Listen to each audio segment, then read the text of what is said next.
Chapter 1. The House. Before there were tour guides, before ticket booths and gift shops, before flash photography and whispered dares, there was a house rising out of orchards at the edge of the Santa Clara Valley. It did not rise quickly. It did not rise cleanly. It rose the way a thought returns at night, half-formed and insistent, refusing to let you sleep. In the late 19th century, this part of California was quiet.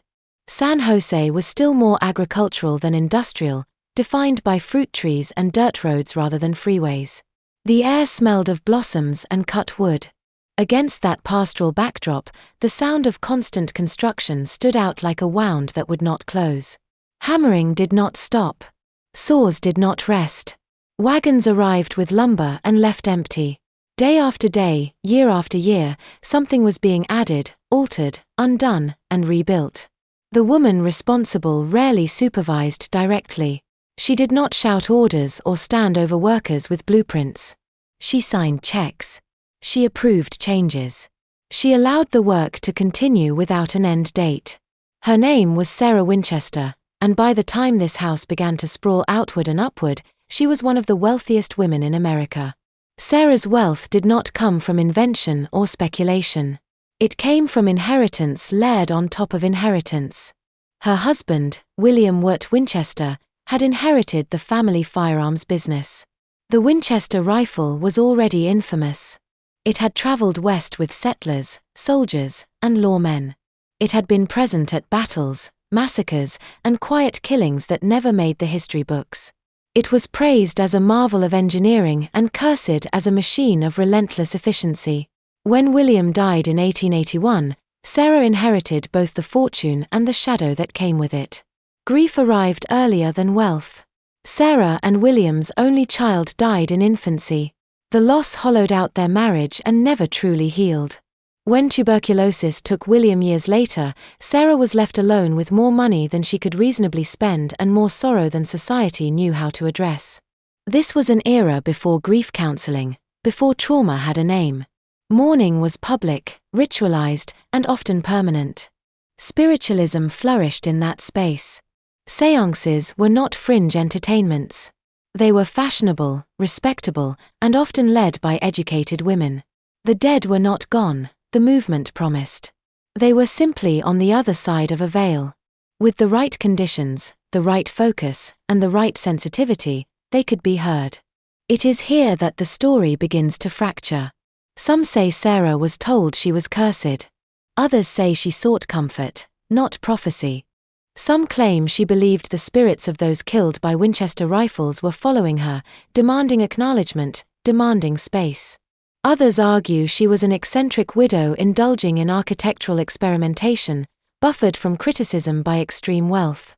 What is certain is this. Sarah Winchester bought a modest farmhouse in California in 1886, and she never stopped building onto it. Rooms appeared and disappeared. Staircases climbed only to stop. Doors opened onto walls or thin air. Windows were installed in places no window should be. When earthquakes damaged the structure, walls were sealed instead of repaired, as if the damage itself had become part of the design. The house did not resolve into coherence. It accumulated. People who worked there noticed things. Not all at once, not dramatically, but slowly. A sense of being watched. The feeling that the house was never entirely empty. Tools moved. Sounds traveled where they should not. Over time, stories attached themselves to specific places, specific rooms, specific corners where light behaved oddly. The house became a maze, then a legend, then a problem to be explained. Was Sarah Winchester afraid, or was she listening? Was she mad, or was she methodical? Was the house built to confuse ghosts, or did it confuse the living instead? What matters, and what makes this place endure, is not whether every story is true. It is that the house exists at all. It is a physical record of obsession, grief, and money given too much freedom. It stands as proof that architecture can become psychological, that a building can feel intentional even when its purpose is unclear. This is strAInge, and today, you're talking about Lanada Villa, better known to die as the Winchester Mystery House. Chapter 2: The Beginning. The first stories did not arrive with tourists. They arrived with workers. Long before the Winchester House was marketed as mysterious or haunted, men were paid to move through it every day. Carpenters, painters, groundskeepers, later guides and caretakers. They learned the building the way you learn a personality. Not all at once, but through habits, surprises, and discomforts that repeat often enough to feel intentional. One of the most persistent figures described by staff is a man seen in work clothes, usually white or light-colored overalls, sometimes with a mustache, sometimes with his face partially obscured. He is not described as threatening. He does not speak. He appears briefly, usually in the basement or near former construction areas, and then vanishes. Workers began referring to him informally as a former laborer, someone who never quite clocked out. Later he would be given a name by tradition, but early accounts describe him simply as a presence that felt ordinary until it disappeared. This kind of encounter is often labeled a residual haunting. Not an intelligent ghost, but an echo. A routine replaying itself in a place shaped by repetition. The Winchester House, under Sarah's ownership, was never still. Construction was not a phase. It was a condition. If anything were to leave an impression behind, it would be labor. Then there are the shadows. Staff and visitors alike have reported seeing human-shaped silhouettes at the end of hallways, crossing doorways, or standing briefly in windows where no one should be. These figures rarely resolve into detail. They do not wave or approach. They are noticed in passing, often dismissed, then reconsidered when no one else is found nearby. The house is particularly effective at producing this sensation. Narrow corridors open into unexpected light. Stairs alter depth perception. Windows face inward as often as they face out. Still, the reports persist even among people familiar with the layout. Those who know the tricks of the house sometimes say that makes it worse. When you expect confusion, and still feel watched, the effect deepens. The most famous modern incident occurred in 2013, long after the house had become a controlled environment with regular inspections and safety checks. A chandelier in the Venetian dining room began to swing noticeably. Not a subtle vibration, but a visible, sustained motion. A staff member recorded video through a glass door as the fixture continued to move for several minutes. Around the same time, in a different part of the house, another employee reported a chandelier swaying as well. There was no earthquake. No HVAC system. No known explanation that fit both reports occurring independently. The video exists. It does not scream proof, but it does remove the story from the realm of whispered rumor. Something moved, and no one could easily explain why. Other stories circulate more quietly. Rooms secured and later found altered. Furniture slightly out of place. A bed appearing disturbed in a room no one had entered. These accounts are harder to pin down, passed between guides and repeated with variations. They linger because of their intimacy. A hallway is public. A staircase is architectural. A bedroom suggests intrusion. Then there are the sightings of Sarah herself. She is usually described in black, often from a distance.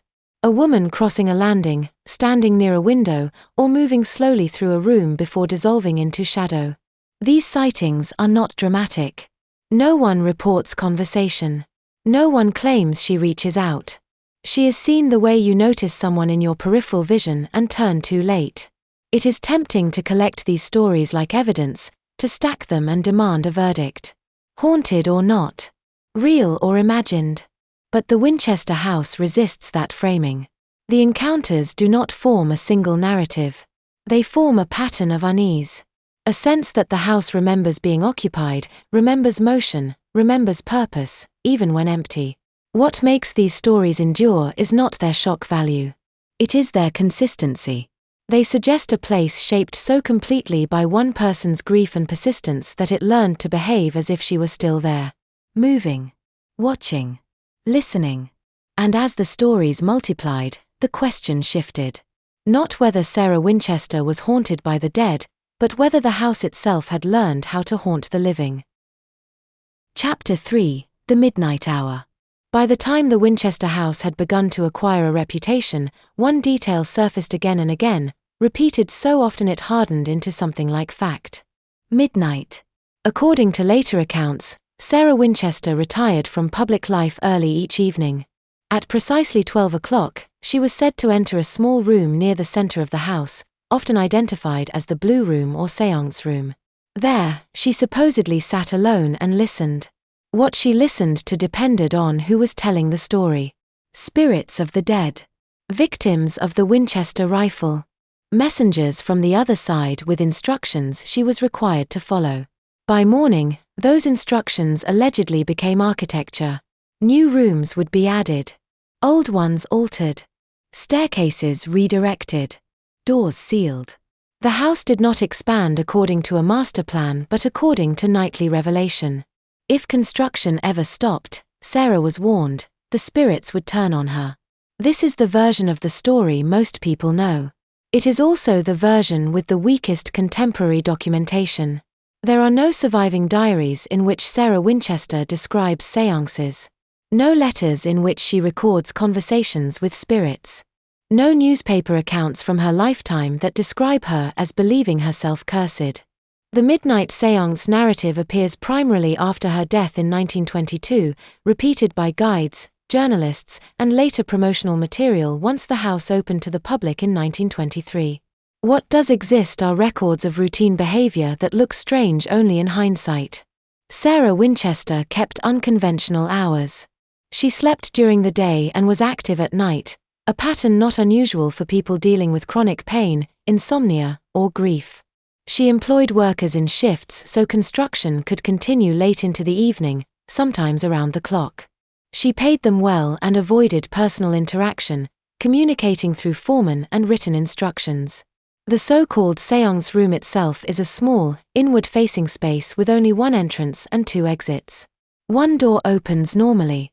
The other opens into a narrow drop concealed by darkness. Guides often describe this as a trick to confuse spirits. It is just as likely it was designed to confuse people. Sarah Winchester was acutely aware of personal security. She was wealthy, reclusive, and female in an era when all three could be dangerous. False doors, dead ends, and irregular layouts made it difficult for strangers to navigate the house without assistance.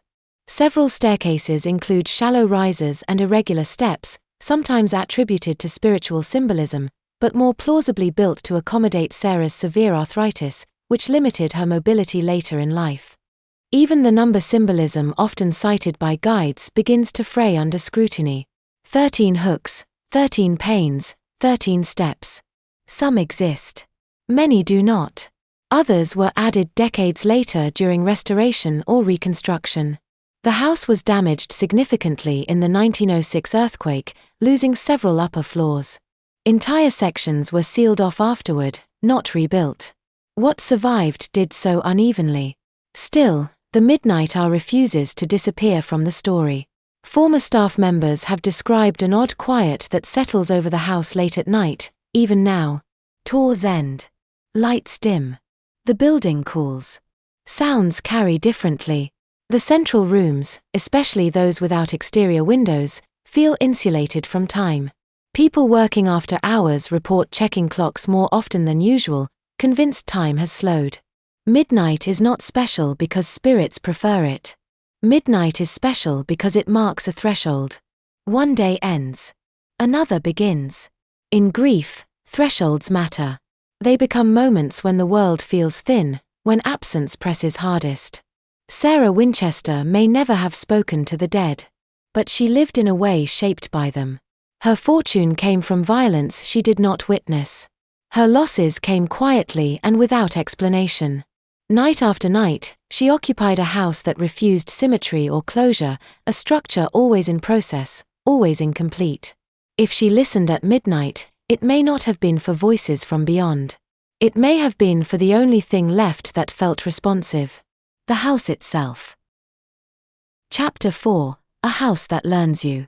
By the time Sarah Winchester died in 1922, the house had already begun to outlive her intentions. Construction stopped within days. Tools were set down. Lumber deliveries ceased. The sound that had defined the property for nearly 4 decades vanished almost overnight. For the first time since the 1880s, the house was still. Within a year, it reopened to the public. This is where the Winchester Mystery House changes character. What had been a private, inward-focused environment became performative. Guides walked fixed routes. Stories crystallized. Rooms were given names. The architecture stopped evolving, but the narrative did not. It adapted to the expectations of visitors, and in doing so, it sharpened the house's most unsettling quality: disorientation. The Winchester House does not confuse people accidentally. It trains them. Visitors report losing track of direction within minutes. Hallways bend subtly. Staircases deposit you somewhere that feels wrong, even when you are technically oriented. Windows appear where you expect walls. Walls appear where windows should be. The house violates architectural muscle memory. You are constantly correcting yourself. Psychologists call this cognitive load. When the brain works harder to orient the body in space, other perceptions become exaggerated. Sounds seem closer. Movements register faster. Shadows become meaningful. The Winchester House exploits this effect relentlessly. Staff members notice it too. New guides often report feeling watched during their first weeks, even during daytime tours. Experienced guides say the sensation fades with familiarity, but not completely. Certain rooms remain uncomfortable no matter how often they are visited. The basement. The Blue Room. Interior corridors with no external reference points. This is where sightings begin to cluster. The woman in black, commonly identified as Sarah Winchester, is usually reported in transitional spaces. Landings. Doorways. The ends of staircases. She is rarely seen fully front-on. Most accounts describe a partial figure, turning away, or vanishing as the observer focuses. These sightings occur more often in the late afternoon or early evening, when natural light shifts unevenly through the house's irregular windows. The man in overalls appears differently. He is associated with work areas. Fireplaces. The basement. Places tied to construction rather than domestic life. Witnesses describe him as solid at first glance, then oddly flat, as if depth has been removed. He does not react to being seen. He is simply present until he is not. These two figures, whether real or imagined, mirror the house's internal logic. Sarah moves through thresholds. The worker remains near labor. One navigates. The other maintains. Together they resemble a system still running without supervision. Then there are the physical incidents. The swinging chandelier in the Venetian dining room did not occur during a tour. It happened during routine operations, observed by staff accustomed to the building's quirks. Video shows the fixture moving steadily, not violently, not briefly. Long enough for someone to notice, question it, and begin recording. The lack of a clear mechanical cause unsettled people not because it proved anything supernatural, but because it violated expectation in a place already defined by violation. Smaller incidents rarely make the news. A door found open after being closed. Footsteps in empty sections. A feeling of someone brushing past when no one is there. These experiences are reported most often by people working alone, late, or off the standard tour path. The house behaves differently when it is not being observed in an official capacity. This is the point where skeptics and believers usually part ways. But the Winchester House offers a third option. It suggests that haunting may not require intention. That repetition, emotion, and attention can produce effects that feel personal even when they are not. Sarah Winchester did not need to design a ghost trap for the house to function like one. By building a structure without resolution, she created an environment that never allows the mind to settle. The house remains slightly unfinished in the brain, even after you leave. And that may be its most enduring trick. Long after the last hammer fell, the house continued to respond. To movement. To expectation. To the simple fact of being inhabited by people searching for meaning inside a space that resists it. Not a haunted house, perhaps. But a house that learned how to haunt. Chapter 5. Bedrooms, Chandeliers, and the Intimacy of Intrusion. Most haunted houses announce themselves in public spaces. Stairwells. Ballrooms. Grand halls where footsteps echo and drafts can be blamed. The Winchester House does something more unsettling. Its stories move inward. Bedrooms are where the legends change tone. Among guides and long-time staff, one story circulates more quietly than the others. A bedroom secured at the end of the day. A bed neatly made. No visitors routed through the space. When the room is later opened, the bed appears disturbed. Covers pulled back. The impression of weight where none should be. No signs of forced entry. No explanation that satisfies everyone who hears it. People react more strongly to this than to shadow figures or footsteps. A hallway belongs to everyone. A bedroom belongs to someone. Even in a museum, that distinction lingers. The Venetian dining room chandelier incident sits at the opposite end of the spectrum. It is documented, recorded, and repeatable in description. In 2013, staff noticed the fixture swinging noticeably, not shuddering or vibrating, but moving with a steady arc. The motion continued long enough for a video to be recorded. At nearly the same time, in another area of the house, a second chandelier was reported swaying independently. No seismic activity was logged. The house has no central air system capable of producing sustained motion. The chandeliers were not near doors or windows that could create cross-currents. Engineers can offer possibilities, but none fully account for the duration and coordination described. What makes this incident linger is not the video itself. It is the reaction of those who witnessed it. These were not visitors primed for fear. They were staff familiar with the building's quirks. Their discomfort did not come from surprise, but from recognition. Something behaved in a way they had learned not to expect. Other physical reports cluster around subtle movement. Curtains shifting in sealed rooms. Doors opening slightly and then stopping. Objects found moved small distances without explanation. These are not dramatic events. They are the kinds of disturbances that force you to question your own memory before you question the world. Then there are the moments that feel personal. Several employees have described the sensation of someone standing just behind them while working alone. Not fear at first. Awareness. The feeling that if they turned quickly, they would interrupt something. When they did turn, no one was there. The sensation faded slowly, like a pressure release. Psychologically, these experiences are easy to dismiss. Fatigue. Expectation. A building designed to confuse perception. All true. But the Winchester House amplifies these conditions intentionally or not. Its architecture denies reassurance. There are few long sight lines. No central axis. Rarely a sense of overview. You are always within the house, never above it. That matters when considering why certain stories persist while others fade. The man in overalls appears in workspaces because that is where attention relaxes. The woman in black appears in transitional spaces because that is where uncertainty lives. The disturbed bed unsettles because it suggests intention. Someone chose to be there. Whether these incidents are paranormal is almost secondary. What matters is that they align perfectly with the house's emotional geography. Public spaces produce spectacle. Private spaces produce violation. Transitional spaces produce ambiguity. Sarah Winchester did not leave behind instructions for how the house should feel after her death. But she built a structure that keeps people slightly off balance, slightly unsure of what they just experienced. In that uncertainty, stories thrive. The Winchester House does not shout its presence. It waits until you are tired, distracted, or alone. Then it offers you a moment that cannot be easily categorized. Something small. Something personal. Something that stays with you longer than the grand explanations ever could.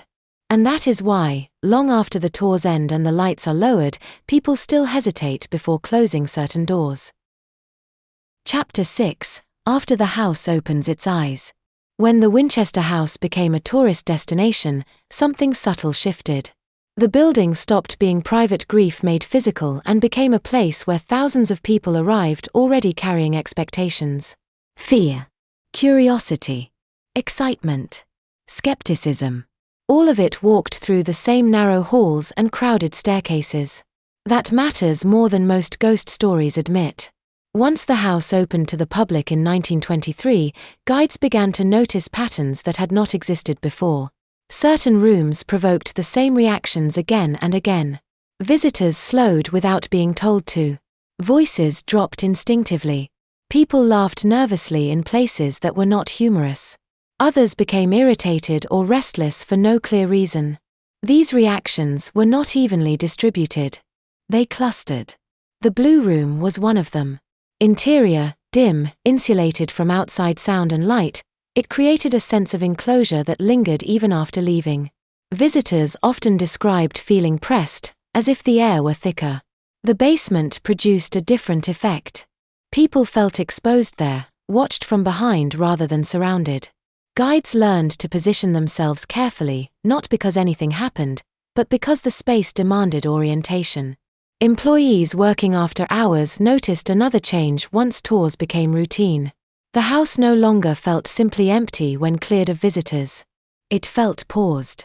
Lights off did not mean quiet. Sound carried farther at night. Footsteps echoed with delay. Doors clicked softly as temperature shifted, but never in predictable patterns. Workers learned which sounds belonged to the building and which did not, even if they could not explain the difference. This is when reports of time distortion began to surface. Staff performing routine tasks after closing described checking clocks repeatedly, convinced more time had passed than actually had. Tasks that should have taken minutes stretched longer. Others reported the opposite, emerging from interior sections surprised at how little time had elapsed. The house disrupted rhythm. One explanation is environmental. Irregular lighting confuses circadian cues. The lack of external reference points removes natural anchors. Another explanation is psychological. When people expect something to happen, attention sharpens, memory fragments, and time perception alters. The Winchester House encourages that state without effort. Yet expectation alone does not explain everything. Some employees reported experiences before learning the house's reputation. New hires, unfamiliar with the stories, described feeling watched or followed in specific corridors. These sensations often occurred before being told which areas were considered active. Only later did they realize their discomfort matched long-standing reports. Over time, guides learned not to oversell the haunting. Doing so made people jumpy but less observant. When left to their own reactions, visitors often noticed more. A chill they could not place. A sound they dismissed and then reconsidered. A fleeting impression of movement that felt wrong rather than frightening. The Winchester House does not deliver spectacle on demand. It resists it. People who arrive hoping for a clear ghost sighting often leave disappointed. People who arrive curious or distracted sometimes leave unsettled without knowing why. This suggests the house functions less like a haunted stage and more like a mirror. It reflects internal states amplified by space. Grief becomes heaviness. Anxiety becomes vigilance. Curiosity becomes fixation. The building does not impose a story so much as invite one to form. Sarah Winchester may never have intended this. But intention is not required for effect. The house was built without closure, without resolution, and without a final form. It remains a system designed to be incomplete. Once opened to the public, that incompleteness began interacting with thousands of minds. Each visitor added a layer of attention, belief, dismissal, or unease. Over time, those layers accumulated just as surely as the rooms once had. The house did not need to change anymore. It had learned how to work on people. Chapter 7. The Work That Never Ended. One of the most concrete moments in the life of the Winchester House came not from the spirit world, but from geology. On April 18, 1906, the San Francisco earthquake tore through Northern California and struck the house with particular force. At the time, the structure had risen to as many as 7 stories in places. Towers collapsed inward. Upper floors buckled. Walls split. Sarah Winchester was asleep when it happened and was briefly trapped in her bedroom by fallen debris. She survived, but the house she emerged into was permanently changed. What followed is often misunderstood. Sarah did not rebuild the house to its former height. She did not restore the towers or attempt to return the structure to a coherent form. Instead, she ordered damaged sections sealed. Staircases that once led upward were cut short. Doorways were boarded over. Windows that had faced the outside world were turned inward, now opening onto walls. Entire wings became inaccessible, preserved in their broken state behind plaster and paneling. These were not whimsical choices. They were deliberate responses to a traumatic rupture. Visitors today still encounter these decisions directly. Guides point out doors that once opened onto rooms now erased from the map. Windows sit inexplicably at floor level or stare into darkness a few inches away. The house openly displays its interruptions. It does not hide them. The effect is unsettling because it violates a basic assumption. Buildings are supposed to be repaired. Damage is meant to be erased.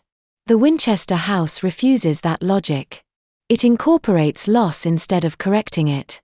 This is where many of the most persistent ghost reports begin to cluster. Staff and visitors describe moments of sudden disorientation near sealed sections, a feeling of being gently misdirected or delayed. People report forgetting where they were headed, or feeling as though they had missed a turn they never took. These sensations often occur before anyone explains the earthquake history or points out the sealed spaces. The architecture communicates disruption on its own terms.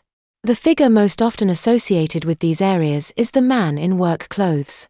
Described repeatedly as wearing light-colored overalls and sometimes a mustache, he is usually seen near fireplaces, basements, or former construction zones. Witnesses often report assuming he is a living employee until he vanishes or dissolves when approached. Fireplaces are a recurring detail. Many in the house were installed and then sealed, or built decoratively and never used. They suggest warmth and domestic stability, yet in this house they lead nowhere. The worker appears where completion was expected but never achieved. Sightings attributed to Sarah Winchester herself follow a different pattern. She is most often reported in transitional spaces. Stair landings. Hallway intersections. Near interior windows that do not open to the outside world. Witnesses describe glimpsing a woman in dark clothing moving slowly or standing briefly before disappearing. There is rarely fear attached to these encounters. The emotion most often described is hesitation, as if the observer has interrupted something private. This aligns with what is known of Sarah Winchester's later life. She suffered from severe arthritis and moved carefully through the house she had shaped around her own needs. Staircases with shallow rises and irregular heights were built to accommodate her mobility. She paused often. Rested frequently. The house was designed around her movement patterns, and those patterns are still embedded in its layout.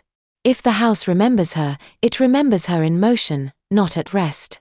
Another recurring theme in staff accounts is the distortion of time. Employees working alone after hours describe checking clocks repeatedly, convinced that more time has passed than actually has, or emerging from interior rooms surprised at how little time has elapsed. These reports are not dramatic, but they are consistent. The house offers few external cues. Light behaves unpredictably. Sound carries in strange ways. Without windows or sightlines to anchor the body, time becomes slippery. Taken together, these details suggest something important.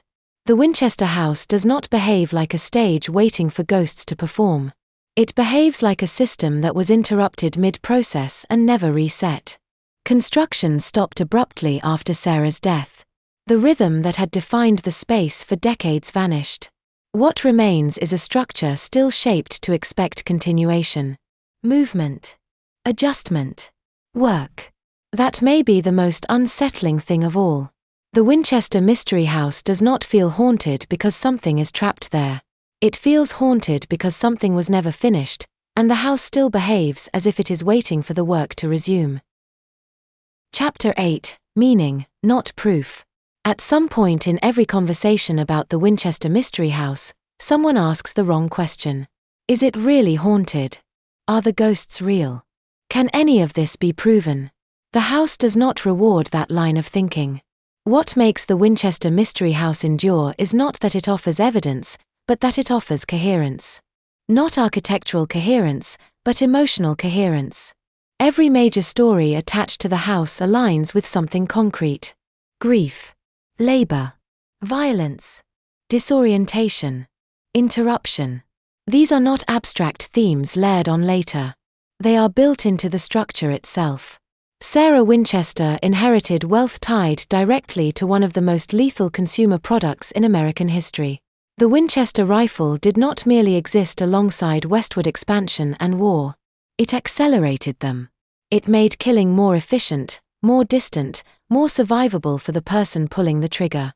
Sarah did not design the weapon, but she benefited from its success. That contradiction never resolved. Her personal losses arrived quietly and without spectacle. A child gone. A husband gone. A life path abruptly narrowed. Spiritualism offered a framework for continuing relationships with the dead, but the house offered something else. It offered activity. As long as something was being built, nothing was finished. As long as nothing was finished, nothing was truly over. That logic is visible everywhere. Rooms that appear complete but lead nowhere. Staircases that promise progress and then stop. Fireplaces that suggest warmth but were never meant to be used. These are not random oddities. They are physical metaphors repeated hundreds of times. The haunting stories follow the same pattern. The man in overalls appears where work once happened and never properly ended. He does not frighten. He performs. The woman in black appears where decisions are made. Doorways. Landings. Transitional spaces. She does not linger. She moves. Even the chandelier incident fits this framework. It is motion without source. Energy without visible cause. The house acting as if activity were still required. The bed story unsettles because it crosses a boundary. A space meant for rest disturbed without explanation. That violation resonates because the house is full of similar breaches. Public rooms that feel private. Private rooms exposed to visitors. Inside and outside blurred. Attempts to debunk these stories often miss the point. Explaining away one incident does nothing to resolve the cumulative effect. The Winchester Mystery House is not persuasive because of any single report. It is persuasive because every report feels appropriate to the environment in which it occurs. Modern visitors bring expectations shaped by horror movies and ghost tours. The house resists those expectations. It does not deliver clear apparitions on command. It does not escalate. Instead, it destabilizes. People leave unsure of what, if anything, they experienced. That uncertainty lingers longer than fear ever could. This is why the house does not need ghosts to function as haunted. It operates on attention. On repetition. On the way unfinished things demand continued engagement. The longer you think about the Winchester House, the more it feels like it is still doing what it was built to do. Absorb time. Redirect focus. Prevent closure. Sarah Winchester never left behind a manifesto explaining her intent. She left behind a process. Build. Alter. Seal. Continue. When she died, that process stopped abruptly, but the structure shaped by it remained active. The house did not need instruction to continue influencing people. It was already optimized for it. In the end, the Winchester Mystery House does not ask you to believe in spirits. It asks you to sit with unresolved meaning, to move through spaces that deny narrative satisfaction, to accept that some structures are not puzzles meant to be solved, but conditions meant to be experienced. And that may be why, long after visitors exit through the gift shop and step back into the normal geometry of the world, the house follows them. Not as a memory of fear, but as a question that never quite settles. Some places want to be understood. This one wants to be remembered. Chapter 9. Walking out of the maze. Leaving the Winchester Mystery House should feel definitive. You exit through a door that behaves like a door. You step onto level ground. The air opens up. The geometry of the world reasserts itself. Streets run straight. Buildings resolve into fronts and backs. Everything reassumes its purpose. And yet, for many people, something lingers. Visitors often describe a mild but persistent disorientation after leaving. Not fear. Not excitement. A sense of needing a moment to recalibrate. Some feel unusually quiet. Others feel restless. A few report an irrational urge to turn around, to look back at the house as if something inside it were unfinished business. These reactions are not dramatic enough to be memorable on their own, but they repeat often enough to form a pattern. The Winchester Mystery House does not end when you leave it because it never truly ends inside. There is no final room, no architectural punctuation mark that tells your mind it is safe to stop paying attention. You walk corridors that do not conclude, climb stairs that deny reward, pass doors that promise access and then refuse it. The house trains you into a state of alert incompletion, and it does not immediately release you from it. This is why some people return again and again. Not chasing proof. Chasing resolution. Others never come back. They describe the house as draining, not frightening. Heavy rather than thrilling. They cannot always articulate why. The experience did not give them a story to tell, only a sensation that felt personal in a way they did not invite. The house worked on them without asking permission. Sarah Winchester never lived to see the house interpreted, mythologized, or Monetized. She never explained herself. She never corrected the stories. When she died, the construction stopped, and for the first time in nearly 40 years, the house was forced into stillness. That sudden halt is as important as all the building that came before it. The Winchester Mystery House is not a monument to madness. It is a monument to process. To repetition as coping. To activity as resistance against finality. Sarah Winchester did not resolve her grief. She housed it. She gave it corridors, staircases, and sealed rooms. She turned it into a place you could walk through without ever reaching an answer. That is why the house still feels active. Not because something is trapped there, but because the structure itself was never meant to finish. It was built to continue. When it could no longer do that physically, it began doing it psychologically. People who enter the house participate in that continuation. Their attention completes the circuit. Their uncertainty supplies the missing motion. The house does not need belief to function. It only needs presence. In the end, the Winchester Mystery House does not ask whether you believe in ghosts. It asks something quieter and more uncomfortable. What do you do with grief that never resolves? What do you build when stopping feels worse than continuing? How much meaning can a structure absorb before it begins to shape the people moving through it? The house remains. The work does not. And the stories keep building themselves, one visitor at a time. This is strAInge. Next time, we are going to be digging into one of the most complicated and frustrating arenas. We'll be talking about the men in black.